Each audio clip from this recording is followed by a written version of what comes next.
fuel up their beautiful ships, and they'll leave, and they'll take care of themselves. There's no reason for us to do it. We hit them hard. We got rid of a lot of the radicalized lunatics along the strait. But if they want something, but I would say that within 2 weeks, maybe 3, we're hitting them very hard. Last night we knocked out tremendous amounts of missile-making facilities. We, as you probably read or wrote, we knocked out. Excuse me? Pardon me for interrupting. The U.S. will be gone or done with the war in 2 I think 3 we're weeks? 2 or 3 weeks. Not 3 weeks. If it is We'll 3 leave weeks, because there's no reason for us to do this. Look, problem with the strait, a guy can take a mine, drop it in the water, and say, "Oh, it's unsafe." It's not like you're taking out an army or you're taking out a country, or they can drop it. Or you can take a machine gun from the shore and shoot a few bullets at a ship, or maybe an over-the-shoulder missile, small missiles. That's not for us. That'll be for France. That'll be for whoever's using the strait. But I think when we leave, probably that's all cleared up. Today, I heard tremendous numbers of ships were sailing through. We're negotiating with them right now. They've been, again, we have had regime change. Now, regime change was not one of the things I had as a goal. I had one goal. They will have no nuclear weapon. And that goal has been attained. They will not have nuclear weapons.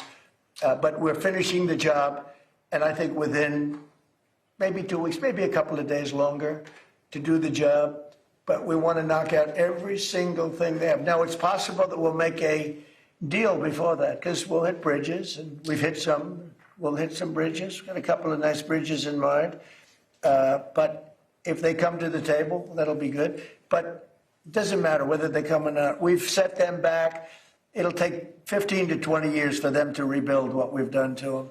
They have no Navy. They have no military. They have no Air Force. They have no telecommunications. They have no anti-aircraft systems. They have no leaders. You know, their leaders are all gone. That's why we have regime change. We have nice new leaders. Peter? Thanks, President Trump. You talked about how the ballroom needs to have a drone-proof roof. Right. There have been drone swarms flying over sensitive military installations in the U.S. over the last couple of weeks. Yeah. The reports are they don't look commercial and they can't be jammed. Is this another country's military? I don't think so. We have a great system of. Do you notice that over the last 4 or 5 days you haven't seen very many drone hits, right? We have some unbelievable anti-drone weaponry that's incredible. But you want to have, like, for instance, the ballroom. We have a very powerful steel roof with other things in it. And you want to have, if you're building a building for security, just like his judge's opinion, you have to have security for the president and his staff. You need heavy, strong ceilings. You need seriously thick, bulletproof, ballistic glass. And we have that.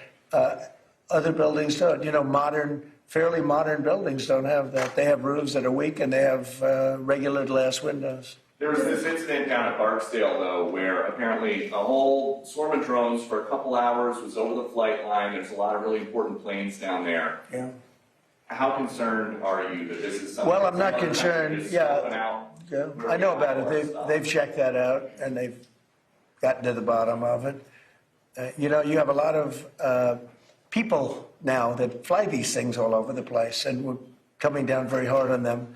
But we're able to take them out militarily. We're able to take them out very easily. And a new thing is lasers. You know, the lasers are becoming very, very effective. You hit a drone and it melts in air. It's a beautiful thing to see. If it's coming at you, having a laser is a very nice thing. But we have, there are methods of defending against drones. I mean, the advantage from the standpoint of defense is they don't go very fast relative to a F-22, that plane right over there. They go very slow. They can be also shot out of the air by, high-quality aircraft, which we have more than anybody ever had. And there was a viral video this week. I don't know if you saw it. Army helicopters hovering near Kid Rock's house in Nashville. Did you see that video? I didn't see it, no, but I'm sure they had a good time. So the Army just said the crews of these helicopters have been suspended. What do you think of that? Well, it depends. Are they? Well, they probably shouldn't have been doing it. Yes, you're not supposed to be playing games, right? But I'd take a look at it. They like Kid Rock. I like Kid Rock. Maybe they were trying to defend him. I don't know.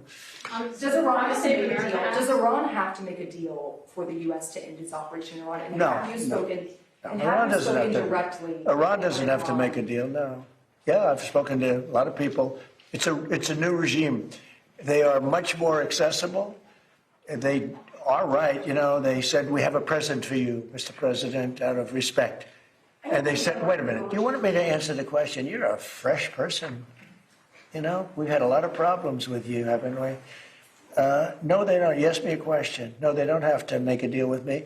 When we feel that they are, for a long period of time, put into the Stone Ages, and they won't be able to come up with a nuclear weapon, then we'll leave. Whether we have a deal or not, it's irrelevant.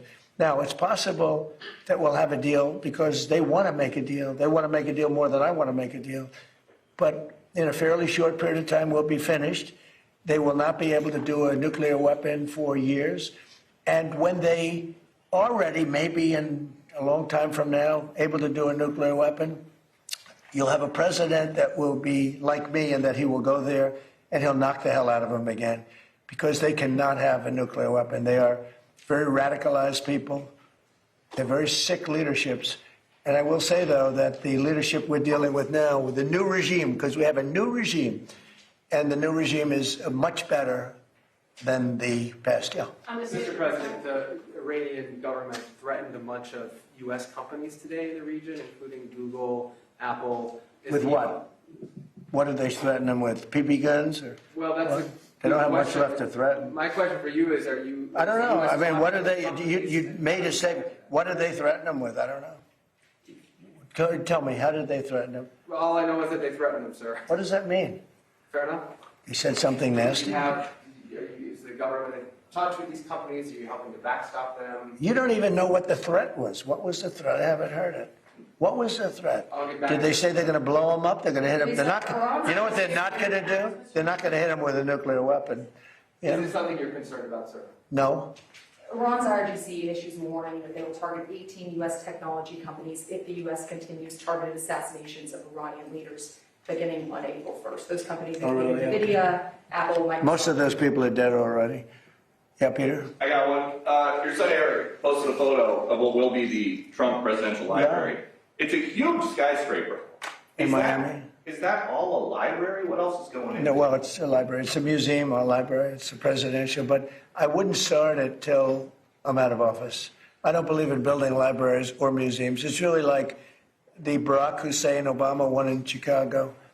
In not a good location, and it's a very unattractive building that's seriously late and seriously over budget. I think you're going to see a great one here, and it'll go up on time, on budget, best location in Miami. They say it's the best block in Miami, and the state worked with us. Will people live in the floors? No, it's going to be most likely a hotel. You know, this concept could be office, but it's most likely going to be a hotel with a beautiful building underneath and a 747 Air Force One in the lobby, which is going to be a trick. And the Supreme Court tomorrow is going to hear arguments about your executive order trying to get rid of birthright citizenship. And I'm going. You're going to go to the Supreme Court I think tomorrow? so. I do believe. And just sit there and listen. Because I have listened to this argument for so long, and this is not about Chinese billionaires or billionaires from other countries who all of a sudden have 75 children or 59 children in one case or 10 children becoming American citizens. This was about slaves. And if you take a look, slaves, we're talking about slaves from the Civil War. And if you take a look at when it was filed, all of this legislation, all of this, everything having to do with birthright citizenship, it was at the end of the Civil War. The reason was it had to do with the babies of slaves and the protection of the babies of slaves. It didn't have to do with the protection of multi-millionaires and billionaires wanting to have their children get an American citizenship. It is the craziest thing I've ever seen. It's been so badly handled by legal people over the years. If you look at the original birthright citizenship papers, they all happened right after the Civil War. The reason was it had to do with the babies of slaves. And hopefully it's going to say, because our country is being scammed. We're getting all of these people. They're selling the rights to them. People are making a big living, getting hundreds of thousands and even millions of dollars from bringing people in and saying, congratulations, your whole family is going to be a citizen of the United States of America. That's not what it was for. It wasn't for billionaires bringing people in or family in. It was for the children of slaves. And what you really have to do, and I don't think the lawyers talk about it as much, look at when the Civil War ended and look at the date of when this was enacted. Okay. Have you ever been to the Supreme Court before? Is this going to be the first time going to the Supreme Court? No, I went once before, the opening of the Supreme Court in the last administration. And which justices will you be listening for most closely? I love a few of them. I don't like some others. And you say what you want, but you'd have the ones that were appointed by Barack Hussein Obama and Biden. I don't care how good your case is. You can have the greatest case ever. They're going to rule against you. They always do. And it's not supposed to be that way. Now, the Republicans tend to be very different. They want to show how honorable they are. So a man can appoint them and they can rule against him. It's so proud of it. We're so proud we ruled against Trump. We're so proud. We're above it. There are those that say that's wonderful, and there are those that say they're so stupid. But the Democrats never fail at one thing. When Barack Hussein Obama or when Biden appoints somebody, they go along that line. You can have the greatest case in history. And almost, I guess I have to say almost, maybe I don't have to say it, almost without fail, those people, 4 of them, sometimes 5 of them, but 4 of them will vote against you. You don't have a chance. You don't have a chance.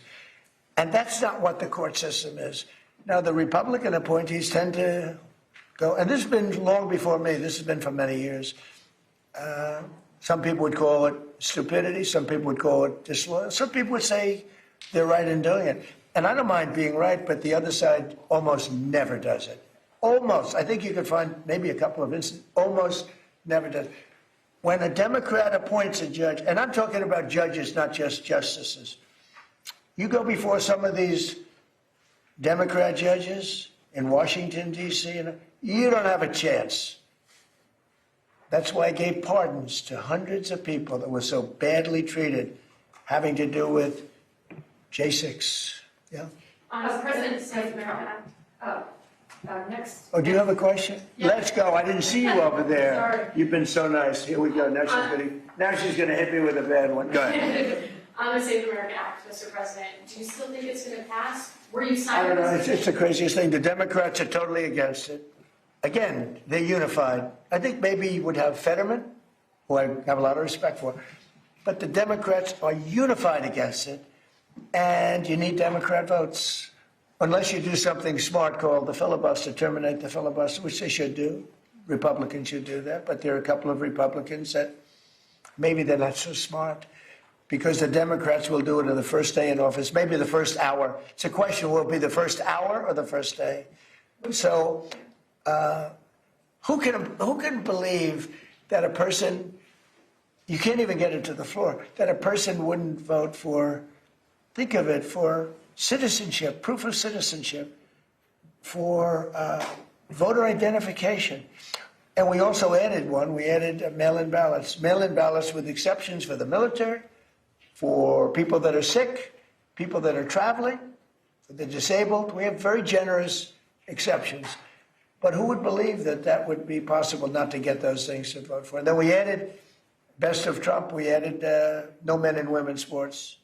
Different subject. Iran doesn't have to make a deal with me. When we feel that for a long period of time they'll be put in the Stone Ages and they will not have a nuclear weapon, we will leave. An important statement there by the US President Donald Trump referring to the conflict with Iran. He went on to give a timetable, answering a reporter's question about when he thinks the US will be ready to leave. And he said, in 2 to 3 weeks, and repeated again, we will leave soon. All right, let's bring up now Rosiland Jordan. So, Rosiland, as I said, we've also got Mohammed Val, I should point out, in Tehran. We're going to go to Rosiland first. And Rosiland, this is the first indication, is it not, of a specific number of weeks for an end to this conflict? Well, there had been reporting in the last 24 hours from unnamed administration sources indicating that the U.S. president was anxious to try to wrap up this war, which began on February 28th, within the next couple of weeks for a couple of reasons. One, the war is incredibly unpopular with U.S. citizens, and especially U.S. voters. It's especially unpopular among independent voters who make the difference in very close elections, and this is an election year, between whether a Republican candidate wins or a Democratic candidate wins. The president is also very keenly aware that people are unhappy with rising prices. Inflation is back. It is said to be back above 4%. The price of fuel, of a gallon of unleaded fuel, regular unleaded fuel, or 3.7 liters, is above $4. A reporter asked the president about that.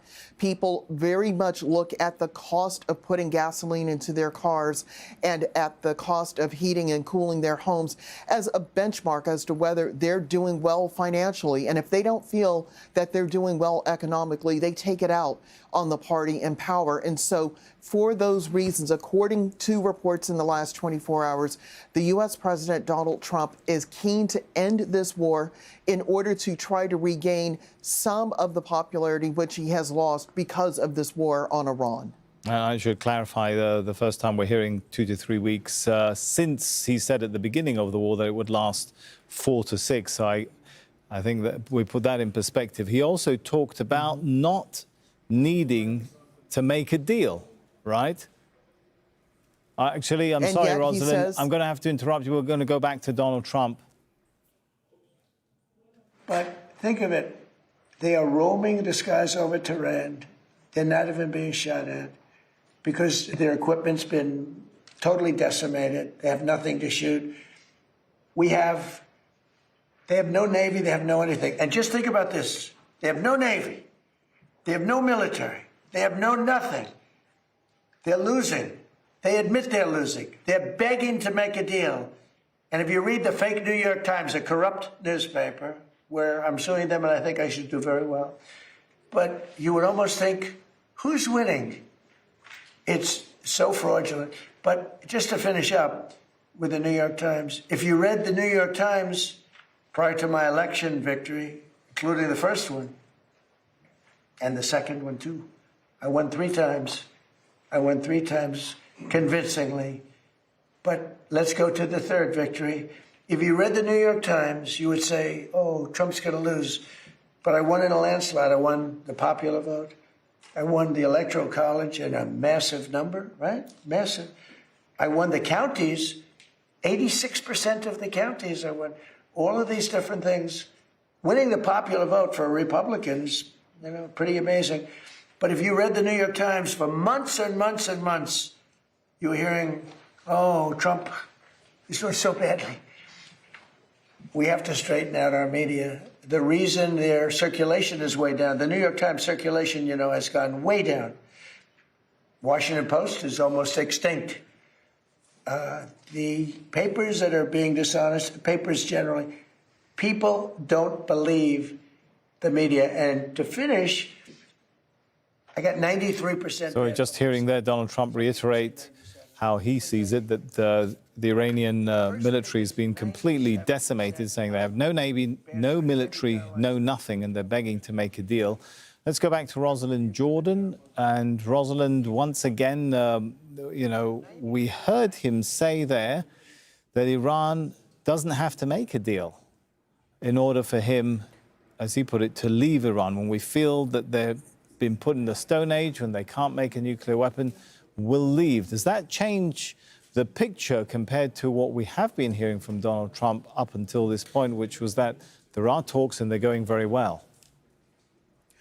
Well, it's confusing because there's also the question of what to do about Iran's reported stores of uranium, some 600 kilograms of processed uranium. I believe it's 60% or so, very close to what you would need in order to build nuclear warheads. what happens to that material?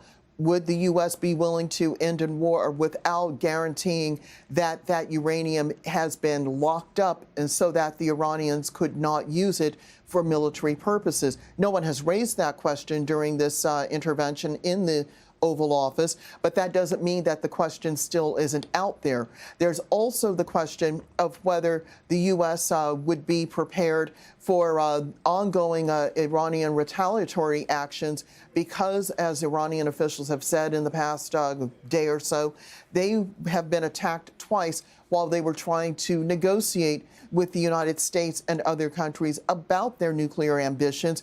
Who's to say that the Iranians would not seize the opportunity to try to regain some ground, as it were? So these questions are still outstanding. It's very confusing. If the president says he doesn't need to have a deal, then why are negotiations taking place? A lot of confusing comments coming from this administration.